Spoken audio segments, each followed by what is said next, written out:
सो प्यारे बच्चों नमस्कार, आपके दोपहर फिर से आप सबका स्वागत करते हैं आपके अपने इस चैनल लर्न एंड शेयर के यूट्यूब प्लेटफॉर्म पे। तो बच्चों बहुत सारी रिक्वेस्ट हम लोगों को मिली है कक्षा 11 के उन बच्चों की जिन्होंने या तो क्लास 11 को सीरियसली नहीं पढ़ा या फिर पढ़ाई अभी चालू करी है और बड़ी टेंशन में आ रखे हैं कि सर यार अभी 12th आने वाली है, तो आप हमें बस ये बता दो कि क्लास 11 के कौन कौन से चैप्टर पढ़े, कौन कौन से टॉपिक पढ़े कि 12th में बेड़ा पार हो जाए हमारा।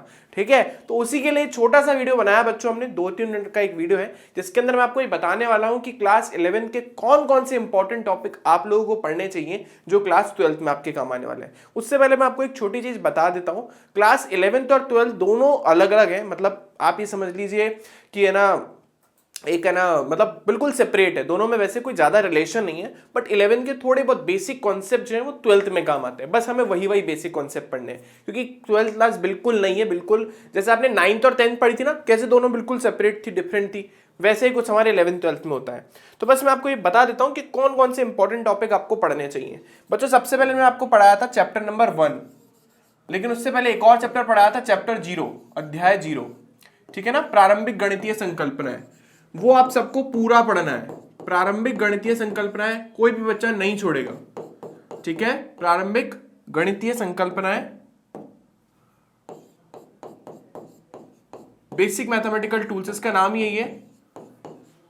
अगर नहीं आती तो 2 बार देखो, 4 बार देखो, 10 बार देखो, लेकिन ये टॉपिक किसी को नहीं छोड़ना, ये चैप्टर सबको पढ़ना है। इसमें बेसिकली आपको अवकलन और समाकलन करना सबको आना चाहिए, 2 इंपॉर्टेंट चीज। तीसरी चीज आपको ढाल निकालना आनी चाहिए, ठीक है। बाकी मेरी रिकमेंडेशन ये है कि आप पूरा चैप्टर अच्छे से पढ़ो।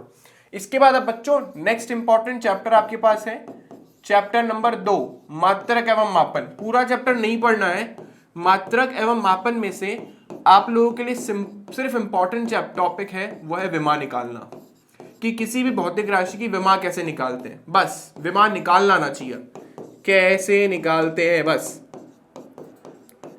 कैसे निकालते हैं, ठीक है। इस चैप्टर में बस इतना ही काम का है। चैप्टर नंबर 3 पे आ जाइए बच्चों। सरल रेखा में गति नाम का एक चैप्टर पढ़ा था अपन ने, सरल रेखा में गति।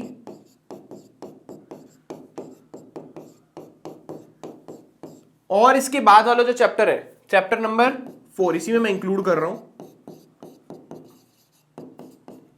इसमें से हमने कुछ इंपॉर्टेंट चीजें पढ़ी थी। ये हमने पढ़ा था समतल में गति, चैप्टर नंबर 4 का नाम था।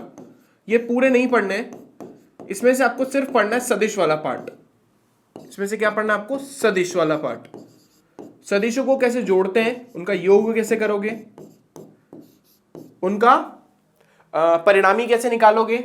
तो परिणामी में अपन ने एक टॉपिक पढ़ा था समांतर चतुर्भुज का नियम, वो आपको अच्छे से आना चाहिए। तो समांतर चतुर्भुज का नियम, उसका भी सिर्फ final result r² + b² + 2ab cos theta, वो वाला फॉर्मूला आपको अच्छे से आना चाहिए। इसके अलावा बच्चों सदिशों का घटक वियोजन है ना, अगर कोई वेक्टर है तो उसका a cos थीटा और a sin थीटा कैसे निकालते हैं, तो घटक वियोजन, ये आपको आना चाहिए। इसके अलावा आपको सदिशों में अदिश गुणनफल और सदिश गुणनफल आना चाहिए, डॉट प्रोडक्ट और क्रॉस प्रोडक्ट। ये 2 चीजें आपको इंपॉर्टेंटली आनी चाहिए। इसके अलावा इस चैप्टर में और कुछ भी काम का नहीं है, सिर्फ बेसिकली वेक्टर वेक्टर वेक्टर कि भाई समांतर चतुर्भुज का नियम है तो उससे कैसे अपन जो है रिजल्टेंट यानी परिणामी निकालेंगे, कैसे घटक वियोजन करेंगे, वियोजन कैसे करेंगे, ठीक है, सदिशों और अदिशों का गुणा कैसे करते हैं, डॉट प्रोडक्ट और क्रॉस प्रोडक्ट कैसे करते हैं, दैट्स इट। इसके अलावा और कुछ भी काम नहीं आएगा। अच्छा एक चैप्टर और है हमारे पास, चैप्टर नंबर 8वां, जिसका नाम है गुरुत्वाकर्षण। बच्चों वैसे डायरेक्टली इसका कोई यूज क्लास 12th में तो नहीं है, बट क्लास 12th में हम एक चैप्टर पढ़ेंगे जिसका नाम है स्थिर वैद्युत की। फर्स्ट यूनिट है, फर्स्ट चैप्टर है, और सेकंड चैप्टर भी यूज आएगा। पूरी यूनिट का नाम है स्थिर वैद्युत की। अगर आपको गुरुत्वाकर्षण चैप्टर अच्छे से आता है तो आपको स्थिर वैद्युत की पढ़ने में कोई परेशानी नहीं आएगी। बस गुरुत्वाकर्षण में अपन द्रव्यमान लेते हैं, स्थिर वैद्युत की में अपन आवेश लेंगे। तो मेरी रिकमेंडेशन यही है कि गुरुत्वाकर्षण चैप्टर आप कंप्लीटली कर लीजिए, पूरा चैप्टर पढ़ें, पूरा चैप्टर अच्छे से पढ़ें। अगर नहीं भी पढ़ते हैं तो it's fine, it's just optional for you. अगर आप नहीं पढ़ोगे तो चलेगा, ये ऑप्शनल है, ठीक है। क्योंकि अगर आपने ये पढ़ लिया तो स्थिर वैद्युत की आपको बहुत इजीली आप उससे ना कोरिलेट कर पाओगे चीजों को, इसलिए मैं आपको रिकमेंड कर रहा हूं। बाकी इंपॉर्टेंट टॉपिक आप लोगों के पेज नंबर 1 में लिखे, सिर्फ और सिर्फ क्लास 12th के लिए आपको ये टॉपिक पढ़ने। बाकी 11th और 12th में एज सच कोई कनेक्शन नहीं होता, कोई चैप्टर एक दूसरे से कनेक्टेड नहीं होता। आपको बेसिक एक और चीज पढ़नी पड़ेगी, वो भी मैं आपको बता देता हूं। एक चैप्टर हमारे पास आएगा, अभी हमारा 12वां चैप्टर चल रहा है, एक चैप्टर आएगा हमारा 13वां चैप्टर हमारे पास, अपन पढ़ेंगे जिसके अंदर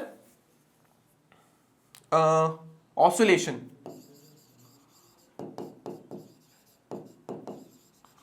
ठीक है, ऑसिलेशन चैप्टर जो है बच्चों, उसके अंदर बेसिक चीजें जो होती है, जैसे कि अपन जिसको हिंदी में अपन इसको बोलते हैं सरल आवर्त गति, है ना। ऑसिलेशन नहीं लिखते अपन, इसको सरल आवर्त गति लिख देते हैं। एसएचएम चैप्टर का नाम है वैसे, सिंपल हार्मोनिक मोशन।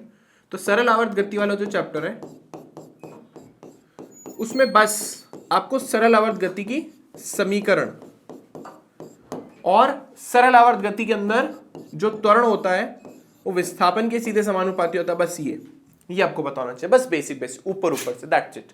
और नहीं भी पता होगा तो ऐसा कोई प्रॉब्लम ज्यादा नहीं आएगी, ठीक है। बट ये वाला पार्ट सबको बहुत इंपॉर्टेंटली पढ़ना है, क्योंकि क्लास 12th में जब आप क्वेश्चंस करोगे, चीजों को समझोगे, तो इनके बिना चीजें आपको समझ नहीं आएगी, ठीक है।